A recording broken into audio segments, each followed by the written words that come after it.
boa noite a todos. Eu gostaria de dar início à minha fala, agradecendo a Deus por você estar aqui conosco nesta noite de louvor, de adoração a Deus, participando deste momento tão importante na vida de nossa igreja e também neste momento tão importante da nossa história enquanto humanidade. Sem dúvida alguma, vivemos um momento ímpar, sem precedentes na história humana, e olhar para o texto bíblico buscando encontrar nele direcionamento para as nossas vidas, sempre será a nossa primeira opção, enquanto desejosos que estamos de entendermos a vontade de Deus para as nossas vidas. Eu quero crer que esta também seja a sua vontade neste momento da nossa história. Também gostaria de agradecer a você que atendeu ao nosso apelo e cooperou com a doação de alimentos que com certeza ajudarão alguns irmãos que neste momento de dificuldade serão assistidos em nossa igreja, e que Deus, portanto, abençoe a sua vida pela sua generosidade, que Deus venha suprir cada uma das suas necessidades e redobrar as bênçãos dos cuidados dele sobre a sua vida. Também aproveito este momento para fazer lembrar que, se estivéssemos reunidos em nosso templo, em nosso culto físico presencial, hoje nós estaríamos celebrando a ceia do Senhor. Mas, por enquanto, estaremos aguardando este tempo passar, este tempo de pandemia, para que, quando enfim pudermos nos encontrar juntos novamente, com os nossos corações cheios de alegria, celebraremos ao Senhor e partilharemos assim do pão e tomaremos juntos o cálice do Senhor numa celebração de alegria, quando todos juntos ali estaremos prestando realmente gratidão a Deus por ter nos livrado, por ter nos protegido, por ter nos guardado até aquele momento. Tenho certeza absoluta que todos nós estamos orando para que esse momento logo chegue e que todos nós estejamos ali celebrando com gratidão a bênção do Senhor sobre a nossa vida. Portanto, eu gostaria de ler com você hoje um texto bíblico que dará para nós um direcionamento naquilo que é a nossa intenção falar brevemente com você hoje. O texto se encontra no Evangelho de João, capítulo 13, versículos 3 a 5, que nos dizem assim na Nova Versão Internacional. Jesus sabia que o Pai havia colocado todas as coisas debaixo do seu poder e que viera de Deus e estava voltando para Deus. Assim, levantou-se da mesa, tirou a sua capa e colocou uma toalha em volta da cintura. Depois disso, derramou água numa bacia e começou a lavar os pés dos seus discípulos, enxugando-os com a toalha que estava em sua cintura. Certamente, meus irmãos e amigos e familiares que nos acompanham neste momento, um texto que se reveste de tremendo significado, de tremenda significação, por se tratar de um momento que envolve pontos específicos na vida e no ministério do Senhor Jesus.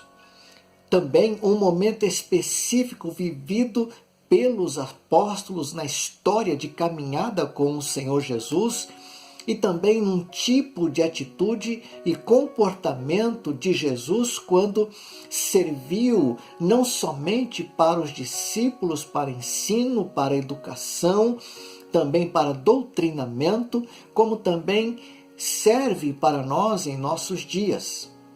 O texto traz consigo profundos sentimentos. Jesus e os discípulos estavam comemorando a Páscoa. Era tempo de Páscoa. De tão importante, a Páscoa era uma celebração perpétua. todos os filhos da nação de Israel deveriam participar deste momento de modo ativo e ao mesmo tempo de modo contemplativo. Este momento relembrava um ponto específico na história daquele povo. O povo comemorava o momento da saída da terra do Egito após um período de mais de 400 anos de escravidão. Num segundo momento, os discípulos iriam participar daquela que seria a última ceia com a presença de Jesus, e neste momento o Senhor Jesus disse algo, no mínimo, envolto num misto de sentimentos que envolviam alegria, dor, tristeza e saudade. Alegria, porque como o próprio Senhor Jesus disse, terminara um ciclo. E ele disse palavras que nos arremetem a um sentimento de que havia amor, cuidado da parte do Senhor Jesus para com os seus discípulos. E ele disse: tendo-os amado, amou-os até o fim. Também nós encontramos esse sentimento de dor, porque nos momentos seguintes ele seria entregue às autoridades judaicas, seria condenado e morto, e morte de cruz. O sentimento de tristeza viria porque ele viveria o que há de pior no coração humano, no sentido de que o próprio ser humano, a quem ele amou, e diz o texto bíblico que Deus amou o mundo de tal maneira que deu seu Filho unigênito, para que todo aquele que nele crê não pereça, mas tenha a vida eterna.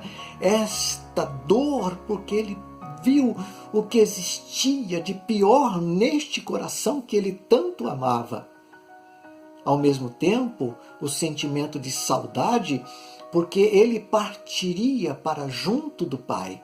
Veio do Pai e voltaria para o Pai, mas existia sim a certeza de que veria os discípulos novamente. Ele chegou a dizer, em meio a este misto de emoções: desejei ardentemente comer esta Páscoa convosco antes de sofrer, porque afirmo que não mais a comerei até que ela se cumpra no reino de Deus.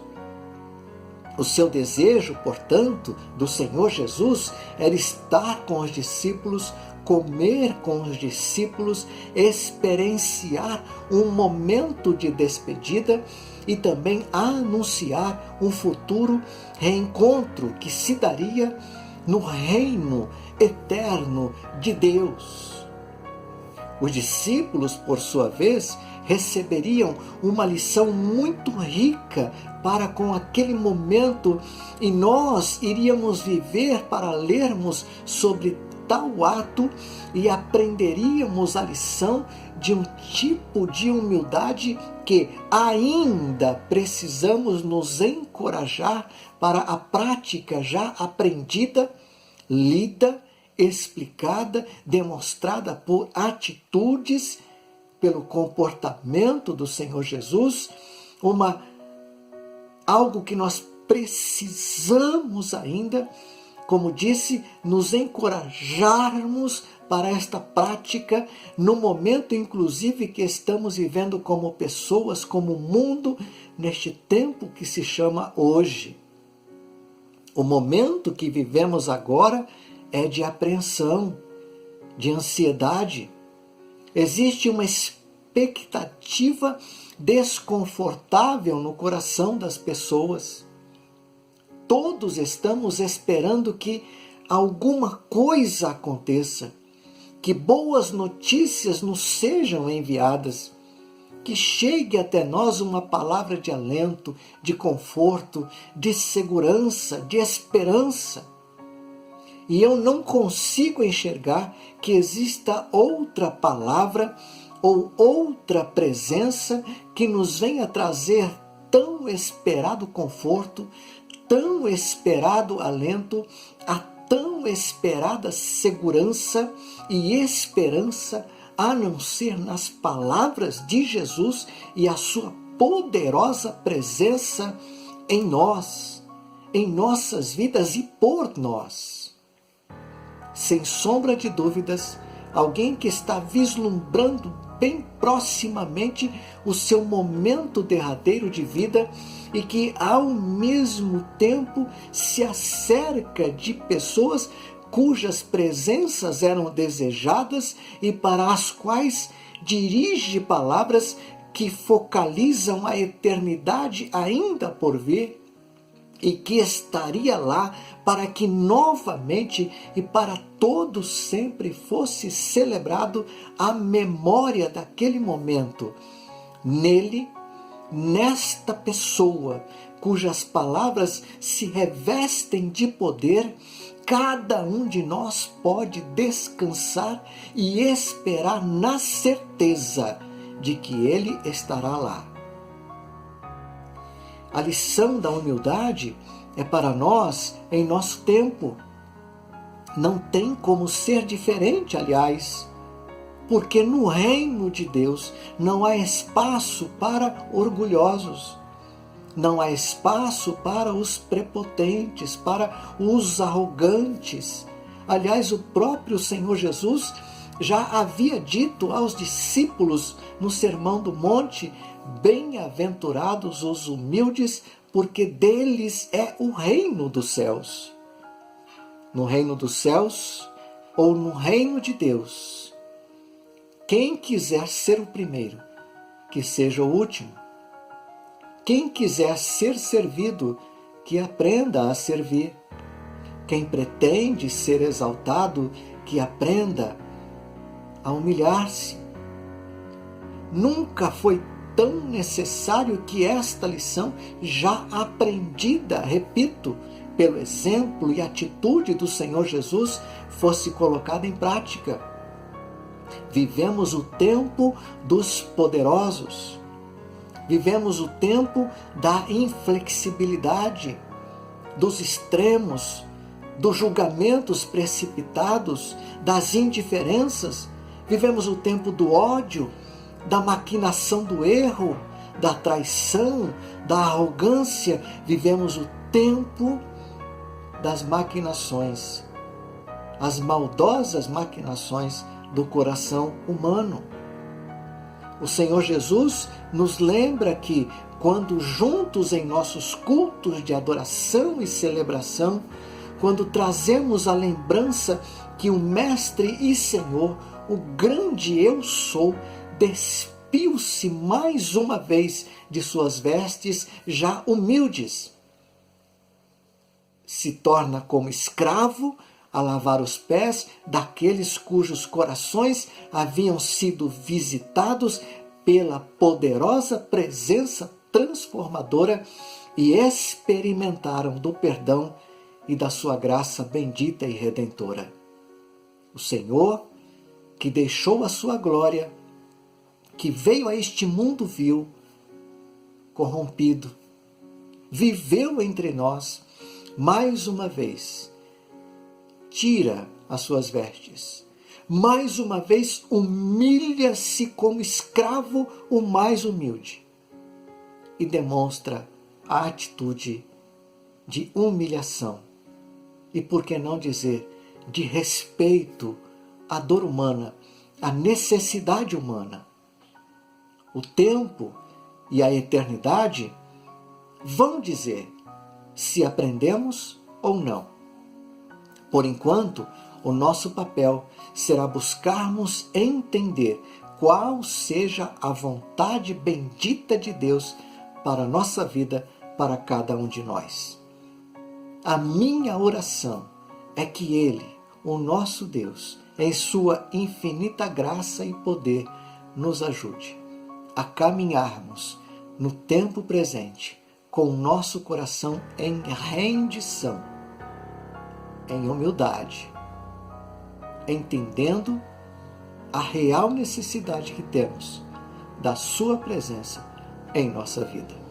Eu te convido à oração. Eu convido você a colocar a sua vida nas mãos do Senhor, a confiar na bendita esperança que há no nome de Jesus, a se entregar a Ele, a confiar nele, a viver por Ele, até que Ele o receba na glória eterna. Vamos orar. Deus bendito, Deus eterno, no nome de Jesus, pedimos a bênção do Senhor sobre nossa vida. Pedimos a Deus os teus cuidados. Ó Deus, quantas vezes não somos as pessoas que o Senhor quer e deseja que sejamos. Mas aqui estamos. Queremos pedir misericórdia, graça. Queremos pedir que o Senhor nos abençoe pelo teu amor e pelo teu poder. Conduza a nossa vida e nos faz andar segundo a tua vontade. Nos colocamos em tuas mãos, confiamos a nossa vida a ti e pedimos que nos perdoe os pecados cometidos. No nome de Jesus nós oramos. Amém. Que Deus te abençoe, meu amigo, meu irmão, família de Cristo. Onde você estiver, que a graça de Deus te alcance. No nome de Jesus. Amém. Só em Jesus a paz real você vai encontrar. O seu amor vai experimentar. Venha Jesus Cristo e a vida eterna vai gozar.